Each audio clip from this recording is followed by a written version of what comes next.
السلام علیکم ویورز، ہمارے چینل پر خوش آمدید۔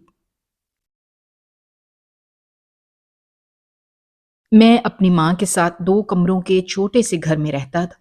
میری ماں مجھ سے بے انتہا محبت کرتی تھی، حالانکہ ہم لوگ ایک انتہائی غریب محلے میں رہتے تھے اور ہمارا گھر بس کمروں پر ہی مشتمل تھا، مگر پھر بھی میری ماں میری ساری ضرورتیں اور خواہشیں پوری کیا کرتی تھی۔ مجھے نہیں یاد میری ماں نے کبھی کسی چیز کے لیے مجھے منع کیا ہو۔ میری ماں نے مجھے تعلیم بھی انتہائی مہنگے تعلیم اداروں سے دلوائی تھی، حالانکہ ہمارا گھر اور محلہ دیکھ کر کوئی یہ بات نہیں کہہ سکتا تھا کہ میری ماں میری ساری خواہشیں پوری کرتی ہوں گی، مگر نہ جانے کہاں سے میری ساری خواہشیں پوری کرتی تھیں۔ جب تک بچپن تھا میں بہت موج میں اپنی زندگی جی رہا تھا۔ جب میں اپنے اسکول کے دوستوں کو اپنے علاقے کا نام بتاتا تھا کہ میں اس علاقے میں رہتا ہوں، وہ لوگ میری بات کا یقین نہیں کرتے تھے، کیونکہ جس اسکول میں پڑھتا تھا وہاں سبھی اونچے گھرانوں سے تعلق رکھتے تھے اور بہترین علاقوں میں رہتے تھے۔ وہاں کوئی بھی میری طرح چھوٹے علاقے میں نہیں رہتا تھا۔ میری ماں میری پڑھائی کو لے کر بہت ہی زیادہ فکر مند رہتی تھی۔ میری ماں ایک پڑھی لکھی عورت تھی، اس لیے اسکول کی پڑھائی وہی مجھے کرایا کرتی تھی۔ میں گھر سے بس اسکول جاتا تھا، اس کے علاوہ مجھے اور کہیں بھی جانے کی اجازت نہیں تھی۔ یہاں تک کہ مجھے اپنے محلے کے لڑکوں کے ساتھ بھی اماں کھیلنے نہیں دیتی تھی۔ جب بھی میں باہر جا کر کھیلنے کی ضد کرتا تھا، میری اماں مجھے صاف منع کر دیا کرتی تھی۔ مجھے اس بات پر بہت برا لگتا تھا کہ اماں مجھے کیوں باہر جا کر کھیلنے کی اجازت نہیں دیتی۔ میں اپنے گھر میں بنے کمرے کی کھڑکی سے باہر گلی میں کھیلتے بچوں کو دیکھتا رہتا تھا اور سوچتا رہتا تھا کہ شاید میری اماں مجھے بھی کبھی ان لوگوں کے ساتھ کھیلنے کی اجازت دے دیں، مگر میرا یہ خواب ہمیشہ خواب ہی رہا۔ اماں نے مجھے کبھی بھی ان لڑکوں کے ساتھ کھیلنے کی اجازت نہیں دی۔ اماں نے مجھ پر کافی معاملات میں پابندیاں عائد کر رکھی تھیں۔ مجھے کسی کو بھی دوست بنانے کی اجازت نہیں تھی۔ میری اماں نے مجھے اس بات سے سختی سے منع کیا ہوا تھا کہ میں کسی کو بھی دوست بناؤں۔ جب اس اسکول میں بھی میرے بہت ہی کم دوست تھے، بلکہ نہ ہونے کے برابر تھے۔ میں نے اپنے اسکول میں بس ایک ہی دوست بنایا تھا۔ وہ دوست بنانے کی بھی بہت مشکل سے میری اماں نے مجھے اجازت دی۔ میں بچپن سے ہی اپنی ماں سے صرف ایک ہی سوال کرتا آ رہا تھا کہ میرے ابا کہاں ہیں، مگر وہ میری اس بات کا جواب نہیں دیتی تھی، اور جب بھی میں ان سے یہ سوال کرتا تھا وہ میرا یہ سوال ٹال جاتی تھی اور مجھے کوئی بھی تسلی بخش جواب نہیں دیتی تھی۔ میں جب بھی اپنے ہمعمر لڑکوں کے ساتھ ان کے والد کو دیکھتا تھا تو مجھے اپنی اس کمی کا شدت سے احساس ہوتا تھا۔ میرا پورا بچپن اسی سوال کو کھوجتے ہوئے گزر گیا تھا کہ میرا باپ کون ہے اور وہ ہمارے ساتھ کیوں نہیں رہتے ہیں، مگر مجھے میرے اس سوال کا جواب کہیں بھی نہیں مل رہا تھا۔ جیسے جیسے میں بڑا ہوتا جا رہا تھا یہ سوال میرے ذہن سے چپکتا ہی جا رہا تھا۔ میں اب بس اسی کھوج میں لگ چکا تھا کہ کسی بھی طرح اپنے باپ کا پتہ لگا لوں۔ جب بھی میں اپنی ماں سے سوال کرتا تھا کہ میرا باپ کون ہے تو میری ماں کے پاس مجھے دینے کے لیے کوئی تسلی بخش جواب نہیں ہوتا تھا۔ کبھی میری ماں مجھے کہتی تھی کہ میرا باپ مر چکا ہے، تو کبھی وہ کہتی تھی کہ میرا باپ لاپتہ ہے، وہ اس کے بارے میں جلد ہی ڈھونڈ کر مجھے بتا دے گی، مگر آج تک میری ماں نے مجھے میرے باپ کا نام تک نہیں بتایا تھا۔ پھر مجھے کیسے پتا چلتا کہ میرا باپ کون ہے؟ گزرتے وقت کے ساتھ یہ ساری گتھیاں الجھتی ہی جا رہی تھیں اور میرا دکھ دن بدن بڑھتا ہی جا رہا تھا۔ میں بہت کم عمری میں ہی بہت زیادہ سمجھدار اور سنجیدہ ہو گیا تھا۔ اس بات نے مجھے اندر تک توڑ کر رکھ دیا تھا کہ میرا باپ نہیں ہے۔ کبھی کبھی میں اپنی ماں سے زیادہ ضد کرتا کہ میرا باپ کون ہے تو وہ جھلا کر کہتی تھیں کہ میں نہیں جانتی تیرا باپ کون ہے، مگر میرا ننھا ذہن اس بات کو بالکل بھی سمجھ نہیں سکتا اور میں بس حیرانی سے اپنی ماں کا چہرہ دیکھتا رہتا تھا، کیونکہ مجھے اس بات کا مطلب سرے سے سمجھ ہی نہیں آتا تھا۔ میں حسرت سے اپنے سارے دوستوں کو دیکھتا تھا کہ وہ کس طرح ایک مکمل گھرانے سے تعلق رکھتے ہیں، جہاں انہیں ماں اور باپ دونوں کا پیار حاصل تھا، جبکہ مجھے صرف میری ماں کا پیار حاصل تھا۔ باپ کا پیار کیا ہوتا ہے اس کی مجھے خبر ہی نہیں تھی۔ میرے دوست اپنے گھروں کے قصے سنایا کرتے تھے جہاں انہیں اپنے ماں اور باپ دونوں کا پیار میسر ہوتا ہے، اور میرے پاس انہیں سنانے کے لیے کچھ نہیں ہوتا تھا۔ میں خاموشی سے ہونک بنا ان سب کی شکلیں دیکھا رہتا تھا، مگر اماں ہی اپنی زندگیوں اور اپنی اپنی خوشیوں میں مگن، کسی کو بھی دوسروں کی محرومی سے کیا لینا دینا نہیں تھا۔ یہ احساس محرومی میرے اندر جڑ پکڑتی ہی جا رہی تھی۔ مجھے ایسا لگنے لگا تھا کہ میرے لیے میرے باپ کا نام جاننا بہت ضروری ہو گیا ہے۔ میں تو سڑک پر چلتے ہوئے بھی اجنبی چہروں کو بہت غور سے دیکھتا تھا کہ اس بھیڑ میں کہیں میرا باپ تو نہیں ہے، مگر ہر بار مجھے ناکامی کا سامنا کرنا پڑتا تھا اور میرے ہاتھ کچھ نہیں آتا تھا۔ میں جب بھی اسکول جانے کے لیے گھر سے نکلتا تو میری ماں دروازے تک میرے پیچھے آتی تھی، اور جب تک میں ان کی نظروں سے اوجھل نہیں ہو جاتا ان کی نظریں مجھ پر سے نہیں ہٹتی تھیں۔ میری ماں سر شام ہی تیار ہو کر گھر سے نکل جایا کرتی تھی۔ میں ان سے پوچھتا تھا کہ وہ کہاں جا رہی ہیں، مگر وہ میری بات کا کوئی بھی خاطر خواہ جواب نہیں دیتی تھیں اور مجھ سے یہی کہتی تھیں کہ وہ کہیں کام کرتی ہیں جس کی وجہ سے انہیں شام میں جانا پڑتا ہے، اور میں ان کی بات مان کر خاموش ہو جایا کرتا تھا، کیونکہ میری ماں نے مجھے بچپن سے ہی ضد اور بحث کرنا سکھایا ہی نہیں تھا۔ اسی وجہ سے ان کے جواب سے مطمئن نہ ہو کر بھی میں خاموش ہو جایا کرتا تھا۔ میں جیسے جیسے بڑا ہوتا جا رہا تھا میری سوچ کے دریچے بھی وسیع ہوتے جا رہے تھے۔ میرے ذہن میں مختلف سوال کلبلاتے رہتے تھے، مگر میرے کسی بھی سوال کا مجھے تسلی بخش جواب اب تک نہیں مل سکا تھا۔ میں شام سے لے کر رات تک گھر میں اکیلا ہی رہتا تھا۔ رات گئے میری اماں گھر میں واپس آتی تھیں اور واپس آ کر اس قدر تھکی ہوئی ہوتی تھیں کہ فوراً ہی سو جایا کرتی تھی، مگر پھر مجھے اسکول بھیجنے کے لیے جلد ہی جاگ بھی جاتی تھی۔ جب کبھی مجھے اکیلے گھر میں ڈر لگا کرتا تھا تو مجھے جاگتے ہوئے ساری رات گزر جایا کرتی تھی۔ میں تنہا لیٹا اپنی ماں کا انتظار کرتا رہتا تھا اور کبھی کبھی سوچتا تھا کہ میری ماں کام پر جاتے ہوئے مجھے اپنے ساتھ کیوں نہیں لے کر جاتی۔ میں کبھی کبھی اپنی ماں کے ساتھ ان کے کام پر جانے کی ضد بھی کیا کرتا تھا، مگر میری اماں مجھے ڈانٹ کر خاموش کروا دیا کرتی تھی۔ ان کی ایک ڈانٹ سن کر ہی میں خاموش ہو جایا کرتا تھا۔ پھر کافی دن تک میں ان کے ساتھ جانے کی ضد نہیں کرتا تھا، مگر پھر جب مجھے گھر میں اکیلے رہتے ہوئے ڈر لگتا تو میں کچھ دن بعد پھر سے ضد کر دیتا اور پھر سے اماں مجھے ڈانٹ دیا کرتی تھی۔ میں اب بڑا ہوتا جا رہا تھا، میرے اسکول کی تعلیم ختم ہو چکی تھی۔ میری ماں نے مجھے شہر کے بہترین اور مہنگے کالج میں داخل کروایا تھا۔ میں پڑھائی میں بہت اچھا تھا اور دل لگا کر پڑھائی کیا کرتا تھا۔ جب میں کالج میں آیا تو پہلی بار میں نے باہر کی زندگی دیکھی تھی۔ دیکھتے ہی دیکھتے میرے کالج جانے کا دور بھی تمام ہو گیا تھا۔ میری ماں چاہتی تھی کہ میں پڑھ لکھ کر ایک اچھا انسان بن جاؤں۔ شاید یہ میری زندگی کی سب سے بڑی خواہش تھی۔ میں بھی اپنی ماں سے بہت زیادہ محبت کرتا تھا اور کسی بھی صورت اپنی ماں کو دکھی نہیں دیکھ سکتا تھا۔ جب بھی میں بھی دل لگا کر اپنی تعلیم حاصل کر رہا تھا، میری اماں اب بھی مجھے محلے میں کسی سے بھی بات نہیں کرنے دیتی تھی۔ اب میں نے اماں کے سر شام گھر سے باہر جانے پر اعتراض کرنا شروع کر دیا تھا، کیونکہ اماں رات بھر گھر سے باہر رہتی تھیں۔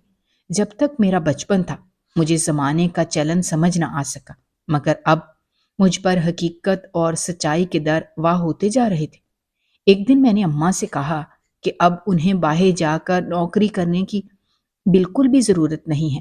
کالج کے بعد میں کوئی نوکری کر لوں گا جس سے ہمارا گزارا بآسانی ہو جائے گا۔ میری بات سن کر اماں نے عجیب سی نظروں سے میری جانب دیکھا اور پھر مجھ سے کہا کہ نوکری کرنا ان کی مجبوری ہے اور وہ یہ نوکری نہیں چھوڑ سکتی ہیں۔ مجھے اماں کی یہ بات بہت عجیب لگی کہ نوکری کرنا ان کی مجبوری ہے۔ میں نے اماں سے کہا کہ اب آپ بس نوکری چھوڑ دیں اور گھر میں بیٹھ جائیں۔ جب میں ہوں کمانے کے لیے تو آپ کو اتنی رات کو خوار ہونے کی کیا ضرورت ہے؟ میرے منہ سے یہ بات سن کر اماں خاموش ہو گئیں اور پھر مجھ سے کچھ نہ کہا، مگر شام ہوتے ہی معمول کے مطابق گھر سے باہر نکل گئیں۔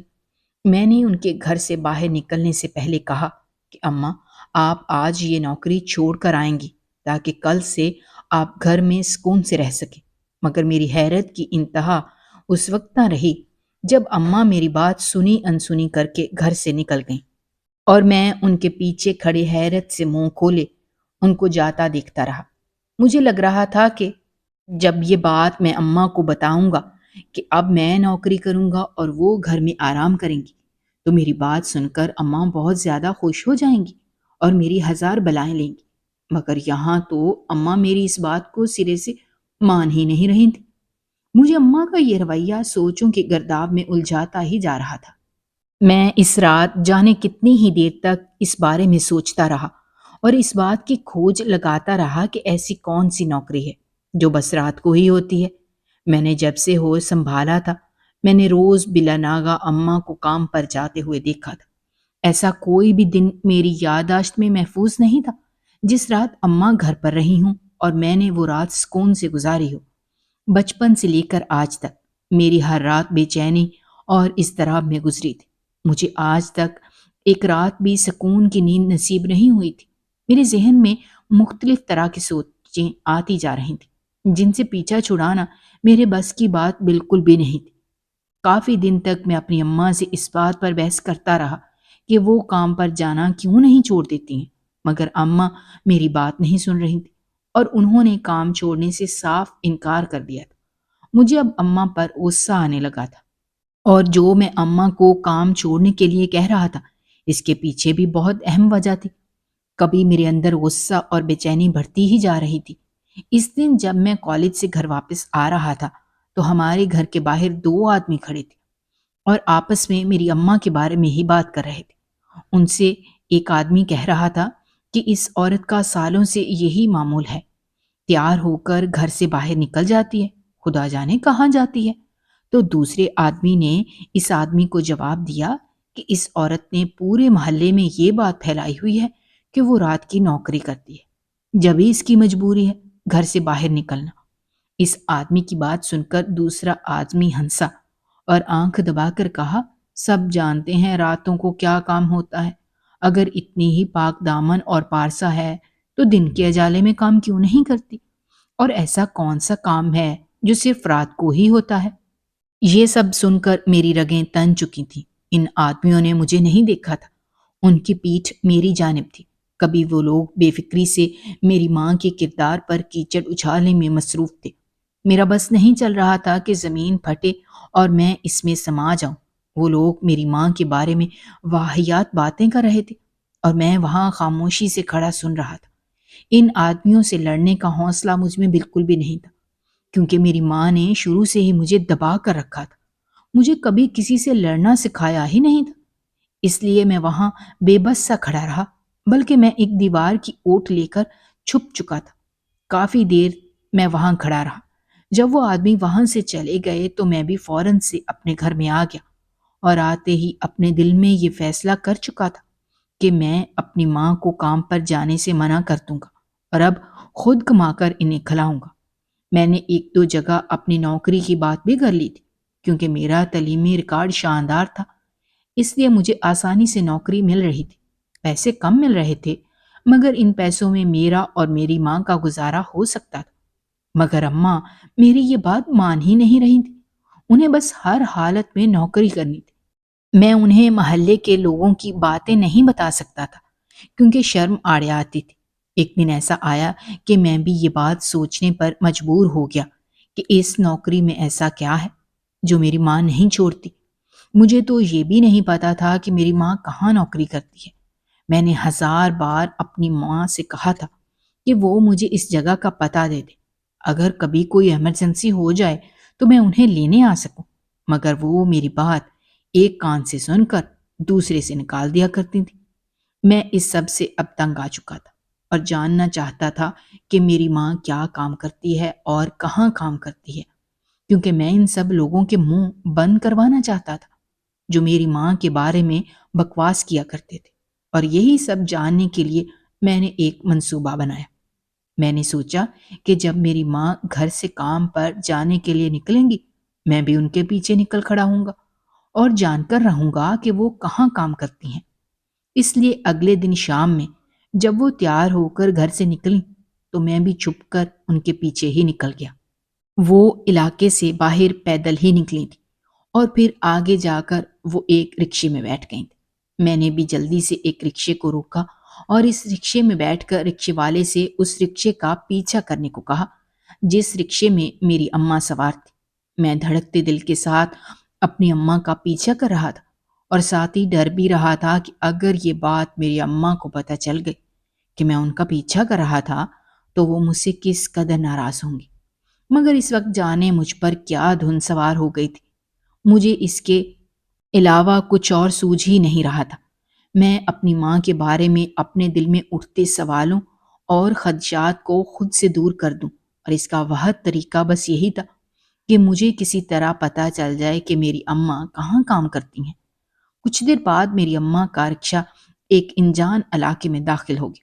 یہ علاقہ میں اپنی زندگی میں پہلی بار دیکھ رہا تھا، اور یہاں داخل ہو کر مجھے ایک عجیب سا احساس ہو رہا تھا۔ رات کا اندھیرا چاروں جانب چھا چکا تھا، اور ایسے میں میری اماں کا رکشہ ایک ایسے علاقے میں داخل ہو گیا تھا جہاں رات میں بھی دن کا سما ہو رہا تھا۔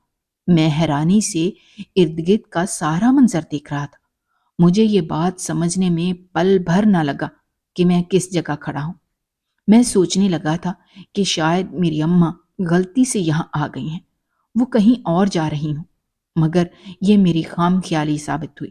جب میری اماں میرے سامنے ہی رکشے سے اتر کر سامنے والی عمارت میں داخل ہو گئی، میں بھی جلدی سے ان کے پیچھے رکشے سے اترا اور رکشے والے کو پیسے دے کر جلدی سے اپنی ماں کے پیچھے گیا۔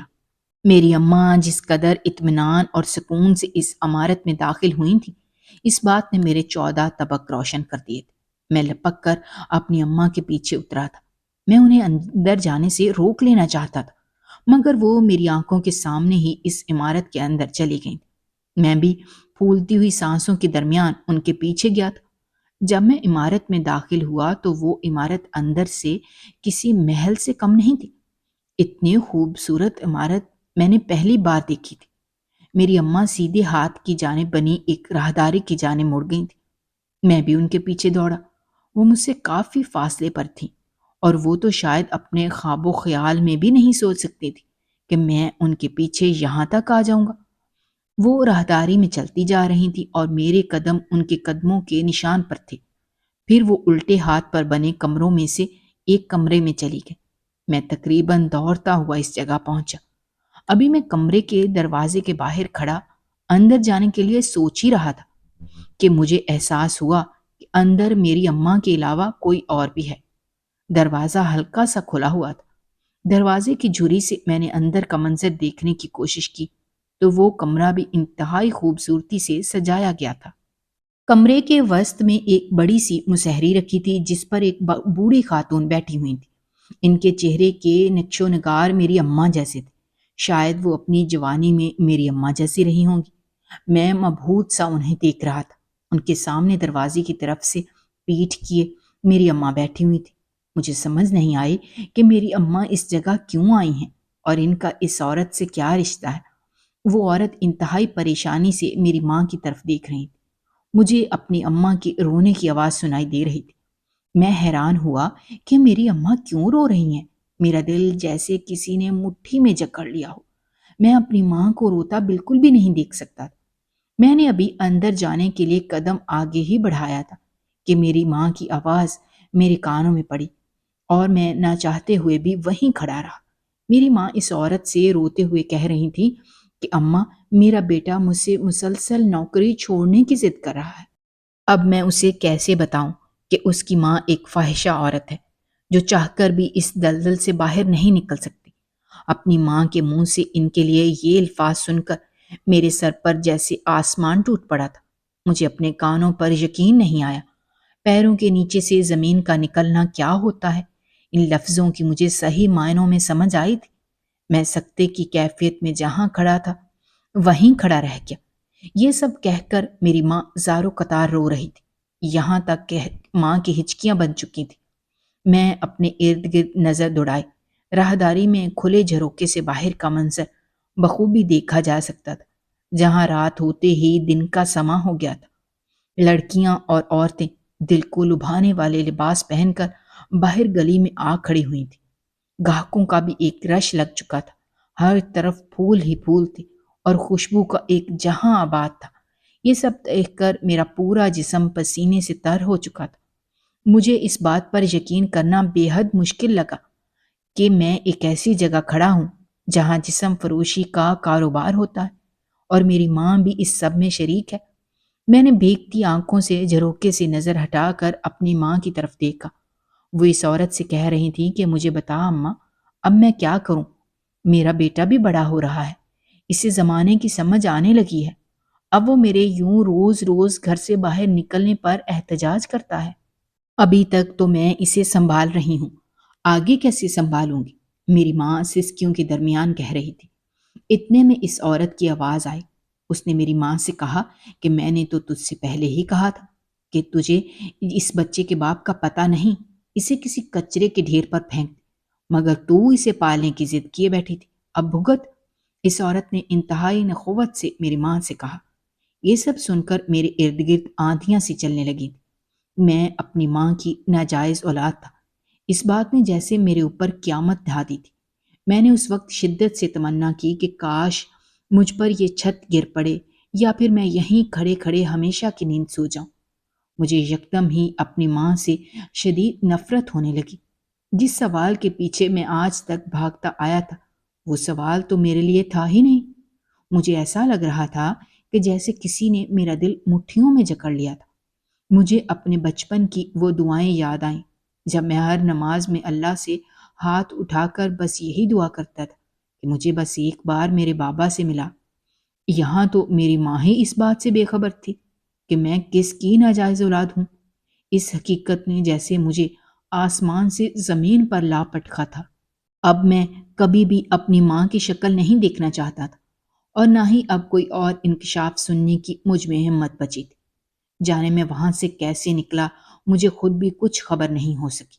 میں گھر پہنچا تو رات مزید گہری ہو چکی تھی، اور میری ماں وہاں کوٹھے پر بیٹھی تھی۔ اس حقیقت نے جیسے مجھے انگاروں پر بٹھا رکھا تھا۔ میں اپنی ماں کے سامنے جانے کی ہمت بالکل بھی نہیں کر سکا، اور جاتا بھی تو کس منہ سے؟ وہاں میرے سامنے میری ماں نہیں، بلکہ وہاں ایک فاحشہ عورت کھڑی تھی۔ ساری رات میں روتا رہا۔ صبح فجر کی اذانیں ہو رہی تھیں اور میری ماں گھر میں داخل ہو رہی تھی۔ میرے کانوں میں دروازہ کھلنے کی آواز آئی تو میں نے شدت سے اپنی آنکھیں میچ لی۔ میں اب اپنی آنکھیں کبھی نہیں کھولنا چاہتا تھا۔ میری ماں چلتے ہوئے میرے بستر تک آئی اور میرے ماتھے پر بکھرے ہوئے بالوں کو پیار سے پیچھے کیا، مگر میں نے اپنی آنکھیں نہیں کھولی، ورنہ شاید میرے اندر کا طوفان سب کچھ جلا کر بھسم کر دیتا۔ میں ایسے ہی لیٹا رہا تھا۔ کچھ دیر تک میری ماں مجھے دیکھنے کے بعد اپنے کمرے میں چلی گئی، اور میری آنکھوں سے آنسو ایک بار پھر سے رواں ہو گئے۔ اگلی صبح میں سو کر اٹھا تو میں فیصلہ کر چکا تھا کہ میں اپنی ماں سے بہت دور چلا جاؤں گا، اور واپس کبھی بھی زندگی میں پلٹ کر ان کی شکل تک نہیں دیکھوں گا۔ اگلی صبح میں کالج نہیں گیا اور اپنی جگہ لیٹا رہا، کیونکہ باہر کی دنیا کو دیکھنے کی مجھ میں بالکل بھی ہمت نہ تھی۔ میری اماں نے مجھ سے کالج نہ جانے کے بارے میں سوال کیا، مگر میں نے انہیں کوئی جواب نہ دیا، کیونکہ میں ان کی شکل دیکھنا تو بہت دور کی بات، ان کی آواز تک نہیں سننا چاہتا تھا۔ شام تک میں اپنے بستر میں گھسا اپنی بے بسی اور اپنی ماں کی بدکرداری پر آنسو بہاتا رہا۔ شام ہوتے ہی ایک بار پھر میری ماں گھر سے چلی گئی۔ میں غصے میں اٹھا اور سامان ایک بیگ میں ڈالنے لگا، کیونکہ اب میں یہاں کسی بھی صورت میں نہیں رہ سکتا تھا۔ جب میں نے اپنا سارا سامان بیگ میں بھر لیا تو مجھے احساس ہوا کہ یہاں سے جانے کے لیے تو میرے پاس پیسے ہی نہیں ہیں۔ اس وقت میری جیب میں بس چند 100 کے نوٹ پڑے تھے۔ میں اپنی ماں کی الماری کی طرف بڑھا اور آج ان کی الماری کھول لی۔ وہاں جتنے بھی پیسے رکھے ہوئے تھے سب اٹھا لی، یہاں تک کہ میں نے گھر میں ایک ڈھیلا تک نہیں چھوڑا تھا۔ چلتے ہوئے میں نے اپنی ماں کا سونے کا زیور تک اٹھا لیا، جو ان کے لیے بہت قیمتی تھا۔ وہ اکثر مجھے بتاتی تھیں کہ یہ زیور انہیں ان کی ماں نے دیا تھا۔ میں نے ایک نظر غصے سے اس زیور کی طرف دیکھا اور اسے بھی بیگ میں ڈال لیا، اور میں وہ گھر ہمیشہ کے لیے چھوڑ کر آ گیا۔ میں سیدھا ریلوے اسٹیشن پر آیا اور ایک گاڑی میں بیٹھ گیا۔ مجھے نہیں پتا تھا کہ یہ گاڑی کہاں جا رہی ہے، بس میں نے خود کو قسمت کے حوالے کر دیا تھا۔ کچھ دیر بعد گاڑی چلنی شروع ہوئی تو میری آنکھوں سے ایک بار پھر آنسو رواں ہو گئے۔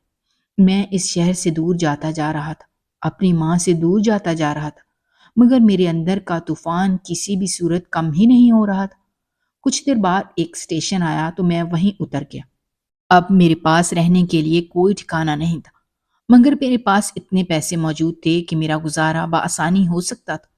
میں ایک قریبی ہوٹل چلا گیا اور وہاں ایک کمرہ لے لیا۔ 2 دن کا تھکا ہوا تھا، میں لیٹتے ہی سو گیا، اور پھر میں اس قدر گہری نیند سویا کہ مجھے کچھ خبر ہی نہیں ہو سکی، اور پھر میں اگلے دن ہی اٹھا تھا۔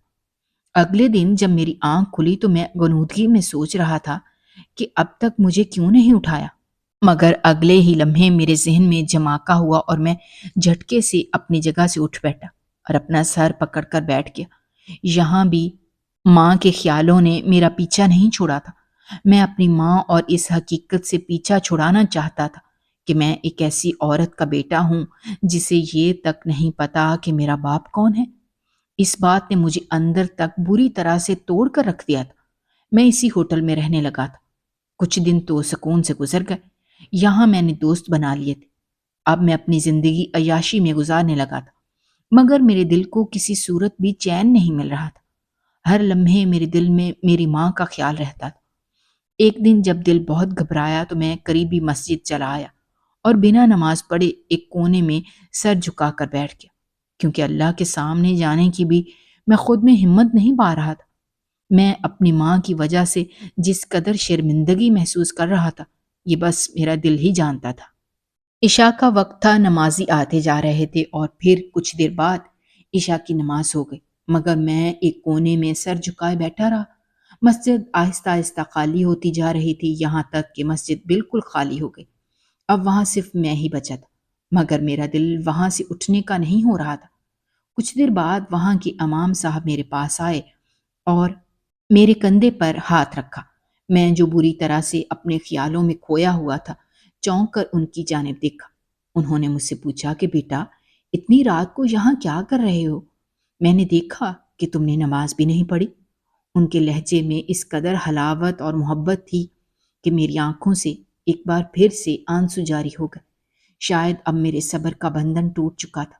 میں وہیں بیٹھا شدت سے رونے لگا۔ امام صاحب نے مجھے گلے لگا لیا اور کافی دیر تک وہیں بیٹھے مجھے تھپکتے رہے۔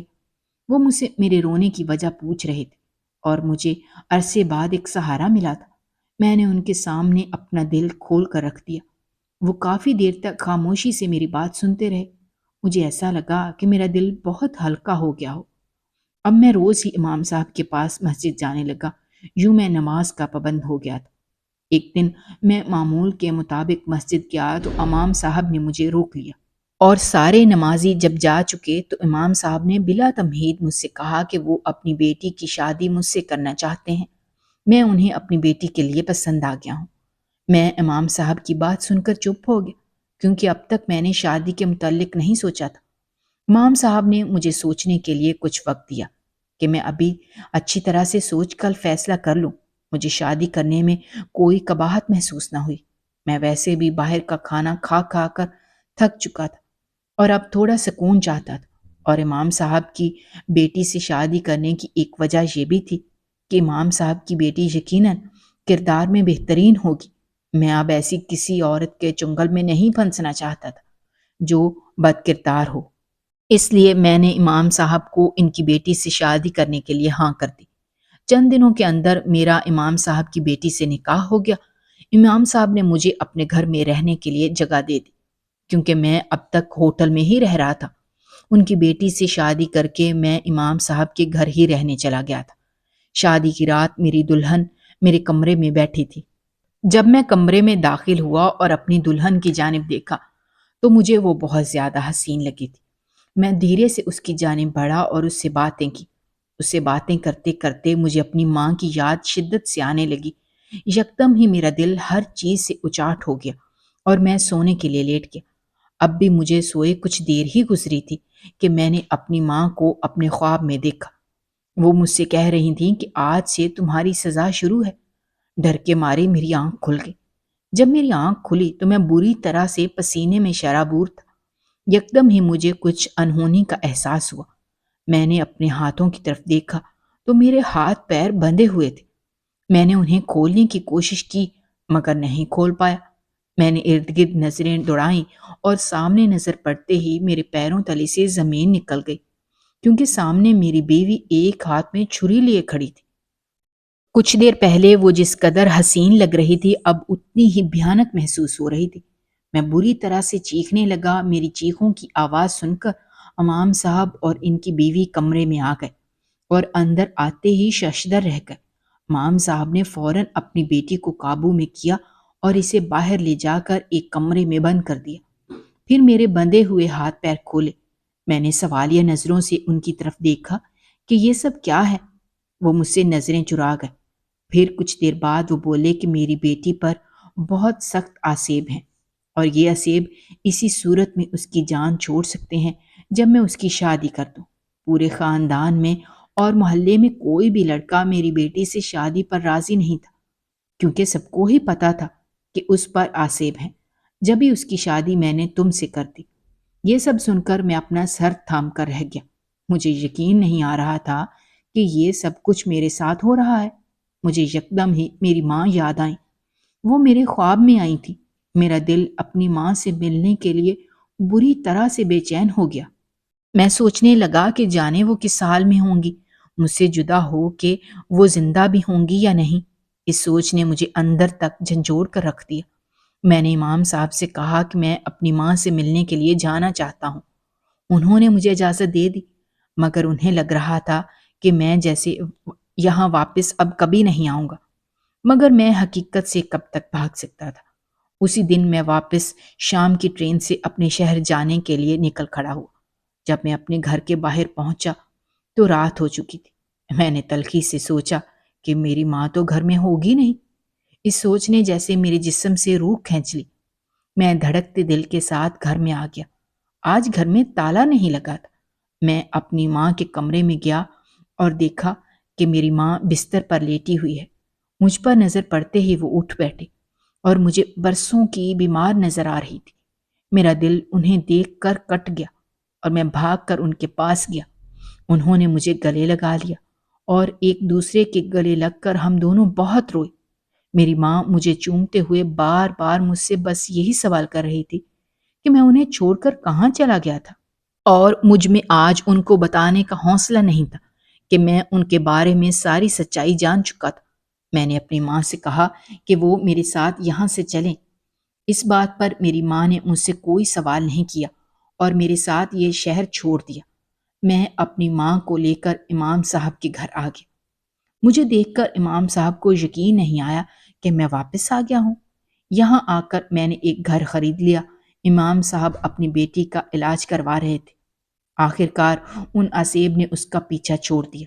آج میں اپنی ماں کے ساتھ خوش ہوں۔ میں نے اس بھرم کو کبھی ٹوٹنے نہیں دیا کہ مجھے ان کے بارے میں سب کچھ معلوم ہے۔ اگر آپ کو ہماری کہانیاں پسند آ رہی ہیں تو ہمارے چینل کو سبسکرائب کیجیے، ویڈیوز پر کمنٹ کیجیے اور شیئر کیجیے۔ شکریہ۔